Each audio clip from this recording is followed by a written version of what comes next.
तो भैया कैसे हैं आप लोग। आप सबको पता ही होगा कि जितने भी टेलीकॉम कंपनीज है वो अपने अपने प्राइसेस सब बढ़ा चुके हैं। तो अब हम लोग क्या कर सकते हैं, हमारे पास ऑप्शन कुछ बचा है क्या। तो आइए आज इसके बारे में ही जानते हैं कुछ। देखिए, जो टेलीकॉम कंपनीज में है आज के समय पे हमें जो देखने के लिए मिल रहा है सिर्फ गिने चुने 4 ही कंपनीज हैं। जियो, एयरटेल, वोडाफोन और आइडिया मिलके वीआई हो गया है, और बीएसएनएल। अभी जो भैया बीएसएनएल जो है वो तो सरकारी कंपनी है, उसको तो कोई फ़र्क ही नहीं पड़ता है, सरकार उस पर ध्यान ही नहीं देता है।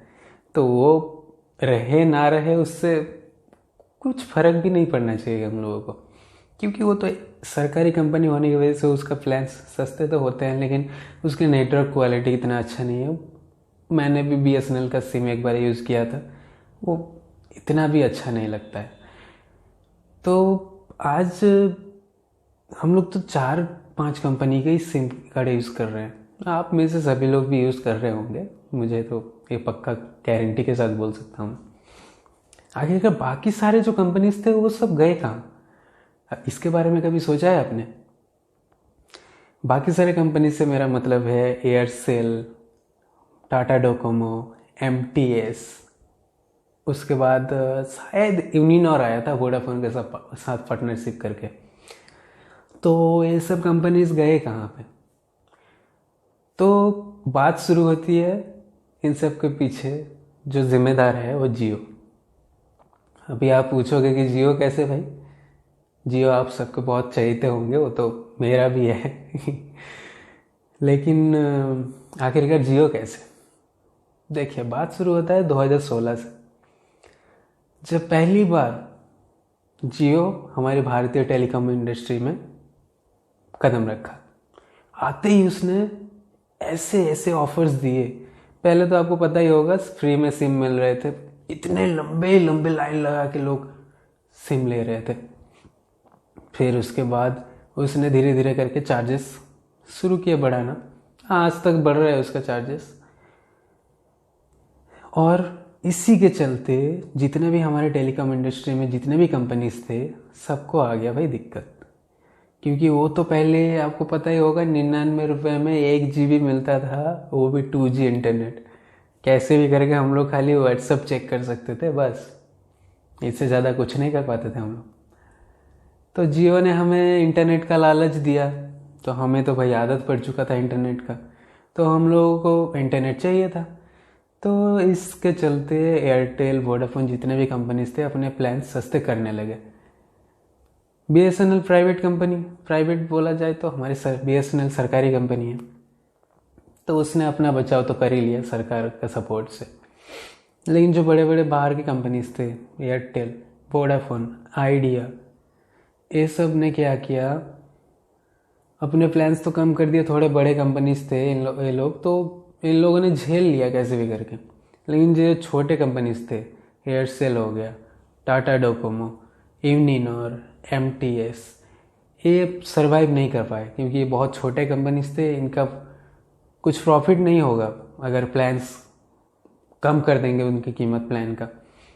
तो इन्होंने क्या किया, बड़े बड़े कंपनीज जैसे वोडाफोन, एयरटेल, आइडिया, इनके साथ पार्टनरशिप कर लिया और इन्होंने कंपनी बेच दिया उनके पास, सीधी बात में बोला जाए तो अभी कंपनियां बेचने के बाद इनका तो कोई अस्तित्व रहा नहीं, इसलिए आज की तारीख पे हम देख पाते हैं सिर्फ और सिर्फ यही 3-4 कंपनियां। तो अभी भैया बात करते हैं ये हमें जानने का ज़रूरत क्यों पड़ा, मैं आपको क्यों बता रहा हूँ ये सब। आज के समय में तो सारे कंपनी अपने प्लान्स के प्राइजेस बढ़ा चुके हैं, और चिंता की बात तो ये है आगे चल के ये लोग और भी बढ़ाने वाले हैं अपने प्राइजेस। तो आखिरकार क्यों कंपनियां ऐसा क्यों कर रहा है, सस्ते में तो चल रहा था, सब कुछ सही चल रहा था, तो ऐसा क्यों बढ़ाने लग रहा है। इसका मेन कारण जो है, इंडिया में 5G आने वाला है, आप सबको पता ही होगा, पहले वाले वीडियो में मैंने बात किया था। तो 5G इम्प्लीमेंट करने के लिए सारे कंपनीज को चाहिए भैया पैसा, क्योंकि पैसा होगा तो अपने इक्विपमेंट खरीदेंगे, नए नई जगह पे टावर्स प्लांट करेंगे। इन सब की वजह से इनको चाहिए बहुत सारा पैसा, जो कि कहाँ से वो लोग पैसा इनकम कैसे करते हैं, हम आप उनके सिम यूज़ करते हैं, उनके प्लान्स रिचार्ज करते हैं, तभी तो उनको पैसा मिलता है, कुछ मुनाफा मिलता है। तो उन्हीं मुनाफा में से ही वो खर्चा करेगा। तो इसलिए वो अगर प्लान्स का पैसा चार्ज ज़्यादा करने लगेगा तो उनका मुनाफा ज़्यादा होगा, तो वो लोग पैसे भी ज़्यादा कमाएंगे, जिससे वो 5G ला पाएंगे। तो भैया हमारे पास ऑप्शन क्या है? ऐसे तो प्लान्स बढ़ाते रहेंगे, बहुत ज़्यादा प्लान्स बढ़ गए हैं। आज की तारीख में मैं खुद 2 सिम यूज़ कर रहा हूँ। दोनों सिम में मेरा एक प्राइमरी सिम है जिससे मेरा इंटरनेट चलता है, सब बातचीत होता है, और जो एक सेकेंडरी सिम है जिसमें मेरा जितना भी गवर्नमेंट डॉक्यूमेंट का काम है वो सिम वो नंबर दिया हुआ है। तो मुझे वो सिम तो चालू रखना ही पड़ेगा, और ये तो मेरा ज़रूरी है काम के टाइम पे।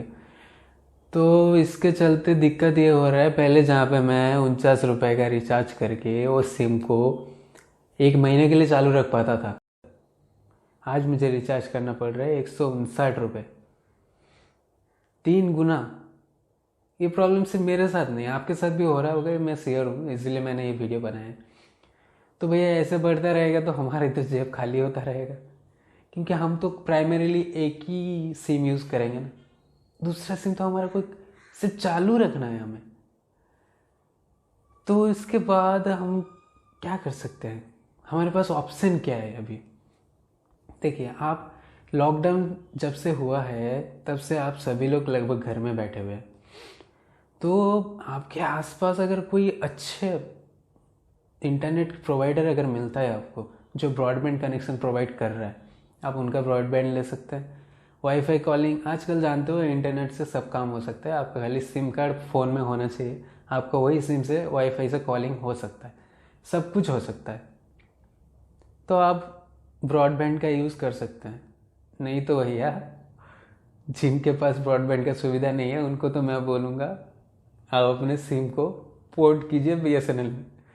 कम से कम BSNL वाले को अक्ल आ जाए, या गवर्नमेंट उनको सपोर्ट करने लगे, उनके पास सब्सक्राइबर ज़्यादा हो रहे हैं बोल के ये आशा कर सकते हैं। इसके अलावा तो मुझे और कुछ तो दिखाई नहीं दे रहा। सबसे अच्छा तरीका है ब्रॉडबैंड यूज़ कीजिए और लाइफ को मज़े से जिए।